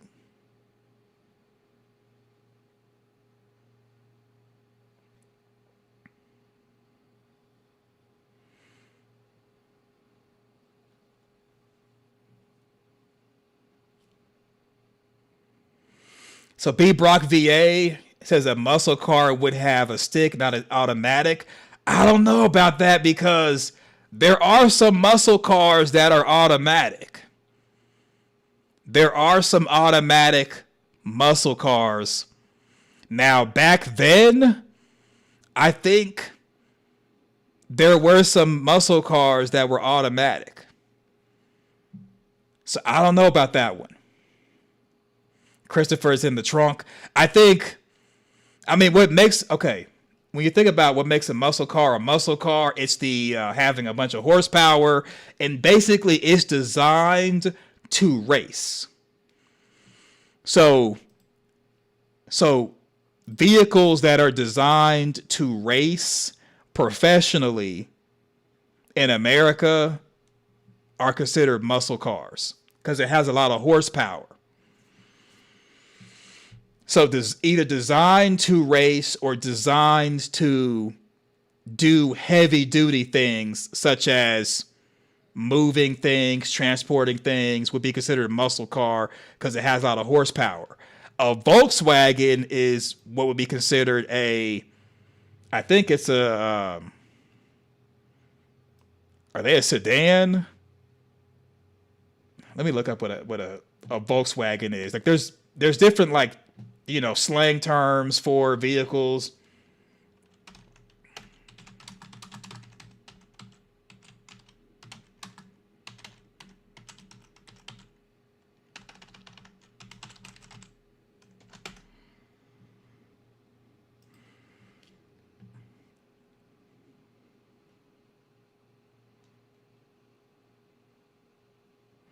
Yeah, so a Volkswagen is more like a people's car or like a family vehicle. So there's certain things like vans, Volkswagen, a sedan. There's certain vehicles that are kind of like, this is made for a family because you got two doors, because kids are getting in the back of the vehicle. But with a muscle car, they usually are two-door. They're designed to race on a racetrack, and they have a lot of horsepower as far as the engine. But usually when it comes to like things that are considered family vehicles, there's the four-door, and it doesn't have a lot of horsepower, takes regular gas, not premium like most muscle cars, race cars, exotic cars. If someone has, let's say, a Corvette, a Camaro, those vehicles are designed to race. They're two doors. Sometimes they may be standard shift. They're just more aerodynamic as far as being able to get up and go. So if you ever see somebody racing in a Volkswagen, that's the wrong answer. If you see somebody racing in a punch buggy, that's the wrong answer.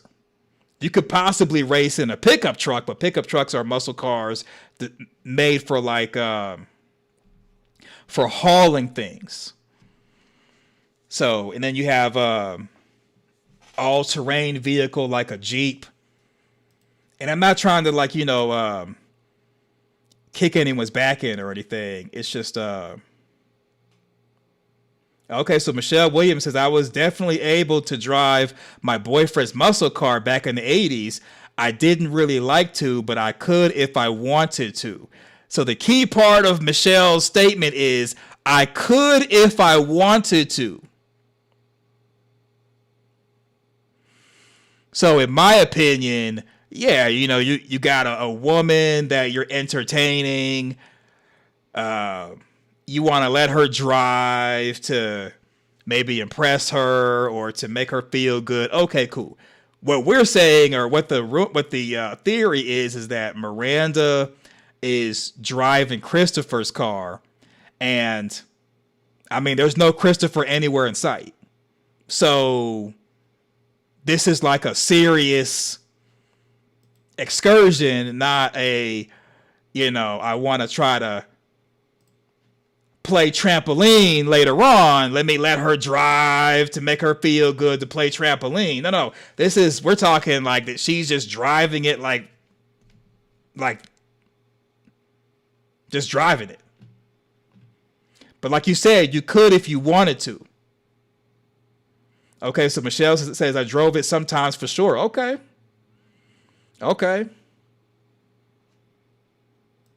I don't think Miranda was wearing the pants in that relationship if they were in a relationship, or Miranda was driving his vehicle like she's running the show. So that's just the idea that I was kind of going on, as far as the thought process that Miranda is driving Christopher's vehicle. She's on the driver's side of Christopher's vehicle. And according to Victor, this is Christopher's vehicle, a 2-seater. I don't know. I just don't really see it. But then again, you all might say, no. I had a boyfriend. He had a muscle car. I told him what to do. If I wanted to drive, it was shut up and let me drive. And I'm like, you know what? More power to you. More power to you.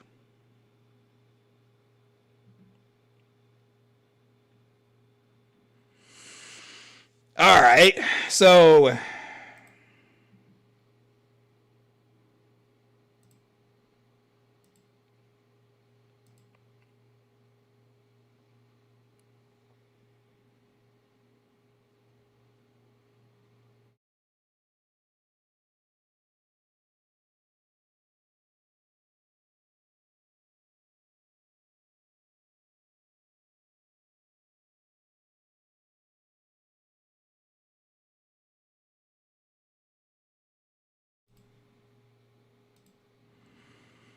all right, so I was going to do a redirect. You know what?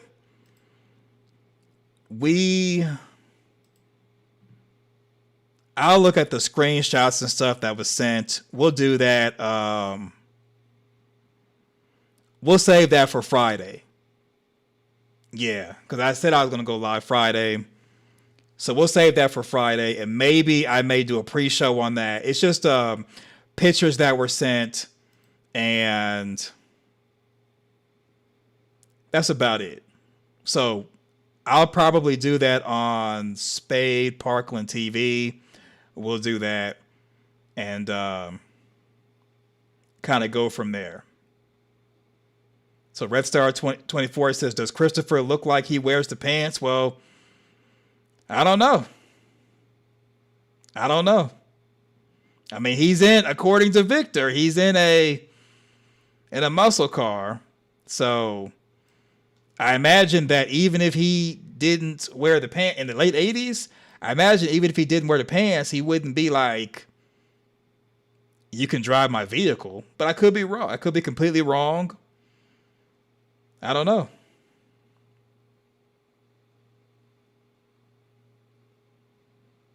So Ang Peach says, how quickly the tables turn when you get older and you're driving him around like Mr. Daisy.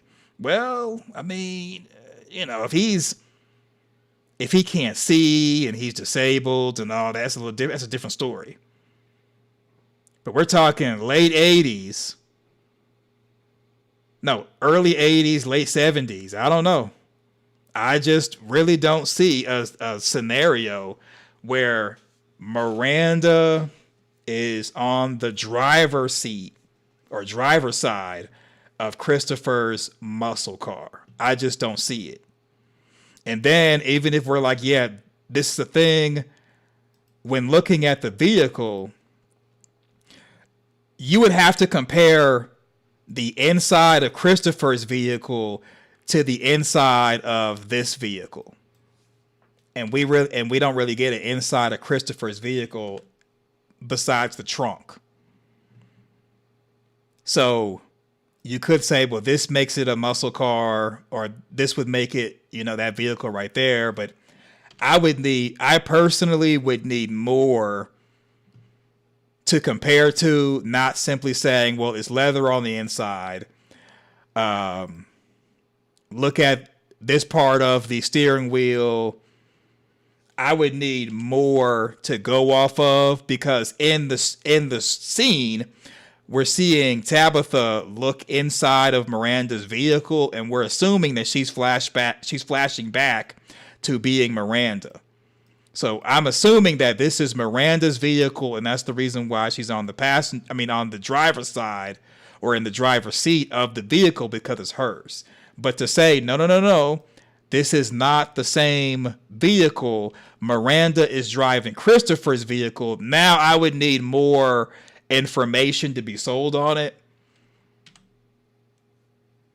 And the first thing is, well, why would Miranda be in the driver's seat or on the driver's side of Christopher's vehicle? What theory is there for that? And the vehicle's in park. So what theory would there be for Miranda to be in the driver's side, in the driver's seat of Christopher's vehicle? And I have yet to hear someone lay out even a yoga stretch as to why that would be. And you could say, well, maybe they were cheating together, they got together, this and that. And I'm like, let's say if they're both in the township, what situation would there be for Miranda to leave her vehicle and get into Christopher's driver seat? Let's say if Christopher was giving her a jump, I imagine that she'd be in the driver's seat of her own vehicle if getting a jump. And then we would see the hood raised. Or let's say you say that maybe she had vehicle problems. Okay. I imagine that she'd be in the driver's seat of her own vehicle if she had vehicle problems. Or you could say maybe Christopher gave her a lift. I would think that Miranda would be on the passenger side of Christopher's vehicle if that was the case. So Jessica Newberry says, I'm looking now. Okay.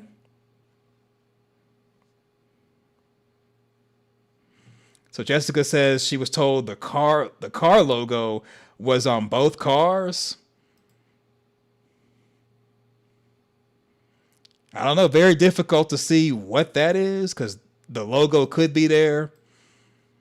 It's just very difficult to see what those two things on the steering wheel would be. Can't even see what that is. I don't know. They don't really give you much to go off of as far as these shots that we're given.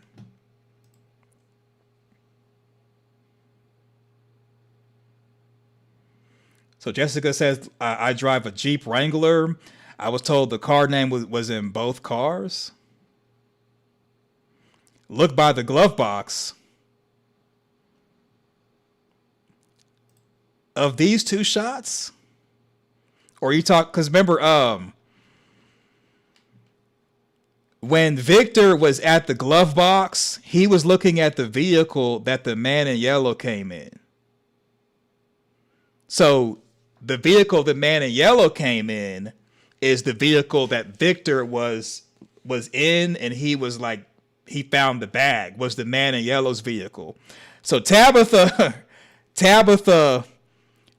and Ethan were doing their own thing. They weren't at the man in yellow's vehicle. She was looking at her Volkswagen. Remember, it's right here. She was looking at the Volkswagen. So yeah, Tabitha was doing her own thing. Victor was the only person who was focused on the mission. And I think it's because Victor asked Tabitha to accompany him so he could be brave. So Victor was the only one working towards progress. Tabitha was just out there smelling the roses, so to speak. Tabitha's out there chilling. She ain't trying to help nobody. She popped the trunk of the vehicle that Maniello came in, and she gave the deuces. Okay.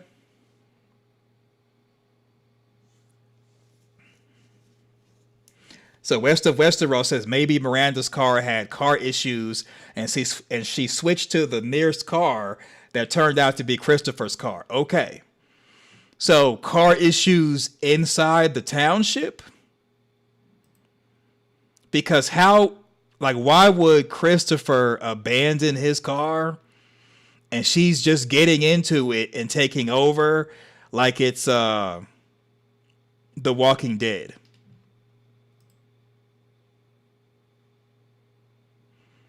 So David says, with Miranda driving, you can see Sophia in the background. What? Here? Or here? What?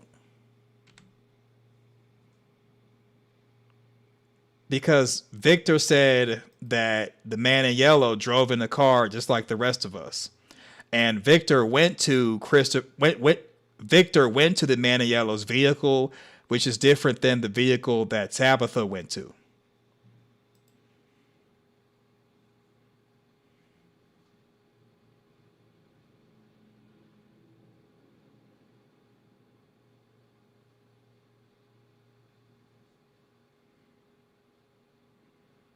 So Brofessor says if Sophia is from the 70s, Victor would have recognized her. Yeah, so in my opinion, the only time that the man in yellow became Sophia is in the current timeline. Like, there is no Sophia back then.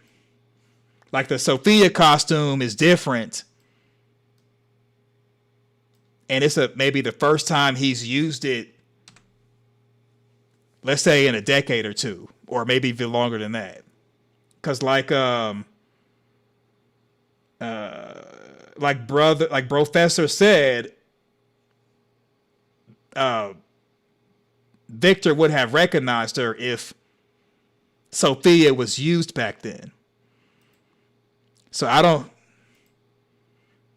think, in my opinion, I think at this point, I think people are more of theory crafting than kind of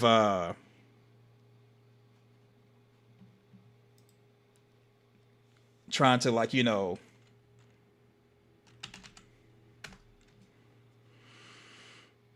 have a connection between Miranda and Christopher's vehicle. So,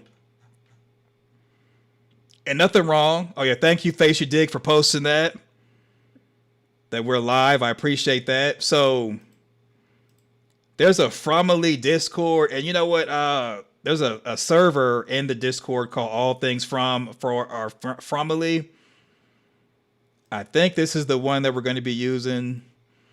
So I think at this point, the conversation is advancing and expanding, and I think that's great. And it might be better for it to be taken onto Discord because new ideas are being presented, and I think a place to present the new ideas would be a value add. So that's the Discord link to the All Things From For Our Family server that is on, or no, not server. Server. So I think there's 2 servers. It's a lot going on in Discord. Discord has a lot of motion. That's the invite, though. That's the invite. So if people want to kind of take the theory crafting there, we can do it. But so this live is basically over. I went an hour over longer than I wanted to. That's great. I always enjoy being on with you all. I think the next time we go live will be this Friday, 4 p.m. Pacific Standard Time, and I'll focus on that being a research stream, and we'll look at some of the pictures that I was sent, just to kind of give you a preview, unless I change my mind, just to kind of give you a preview of what was sent. Hopefully nobody was offended when I was talking about Fatima's Martin. We were all just joking earlier. It wasn't like, trying to be malicious or anything. I'm glad you all have thick skin and, you're not tender or sensitive. We're all just kind of cracking jokes. But I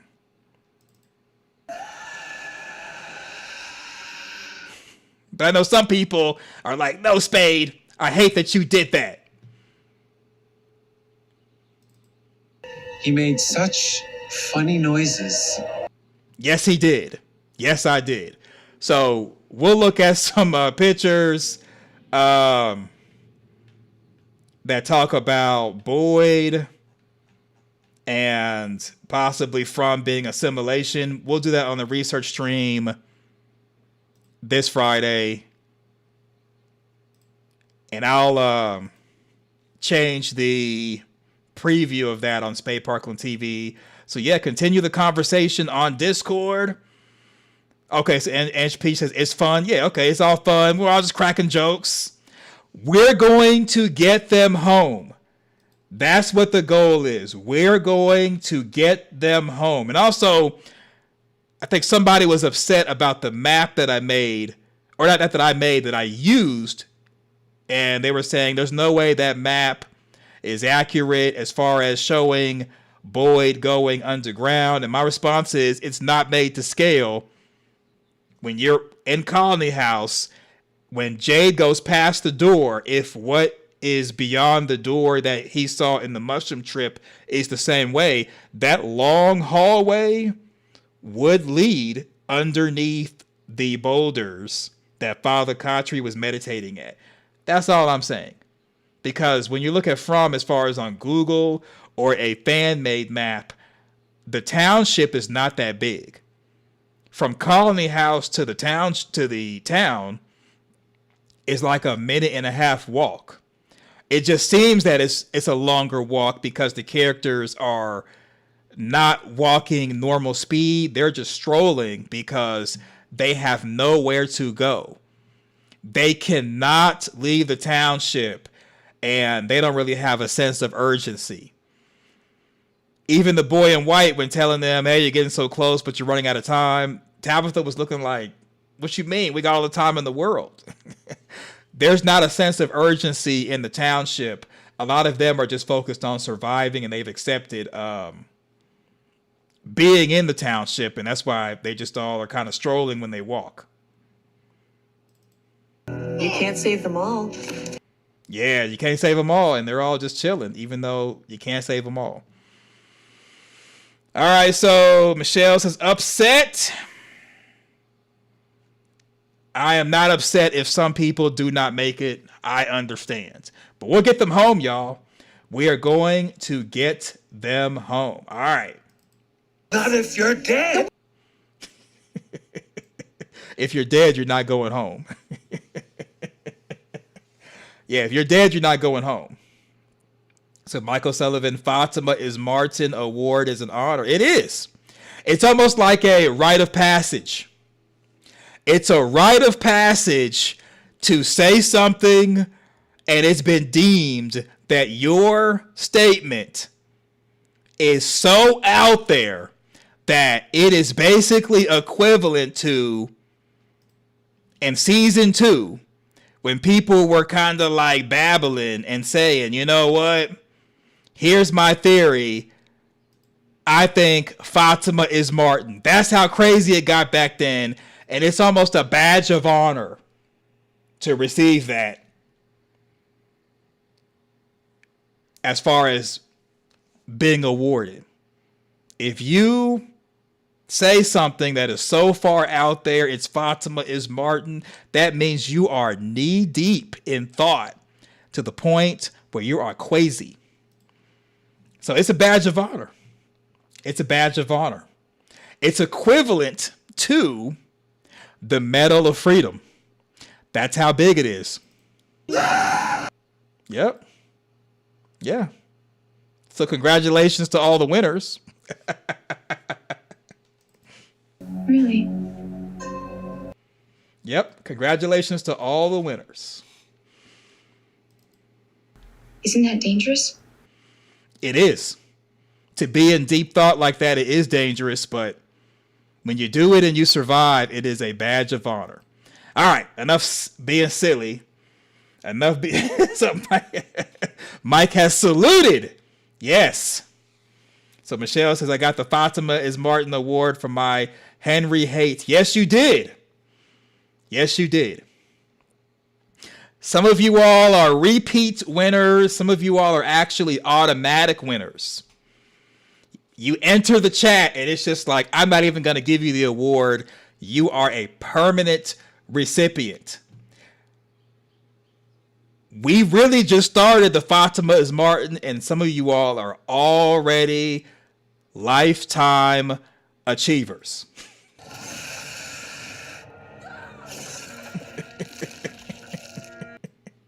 Lifetime achievers. Yep. Isn't that dangerous? Those things that come out at night, people say that they live in those tunnels. If those bones are important, it's not like they're just going to let you go down there and take them. Yeah. You can't just take the award, you have to earn it. So Jessica says, I've won a few times taking the ballot. Yeah, congratulations. Everyone became Martin. Yeah. Yeah. So B Brock says, I went down the rabbit hole and got stuck there. I can confer with that. You have gotten stuck. Yeah. But you know what? Que sera, sera.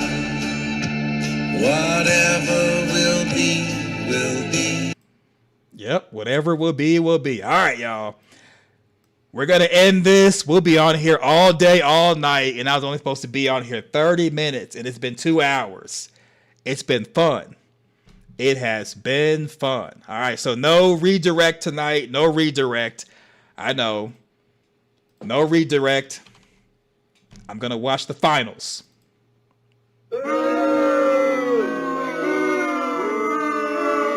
Yeah. So I'll switch that to Friday, and then we'll go down the rabbit hole as far as the research stream and go from there. So yeah, so thanks for watching. Go forth, do great things, and I am out. Peace.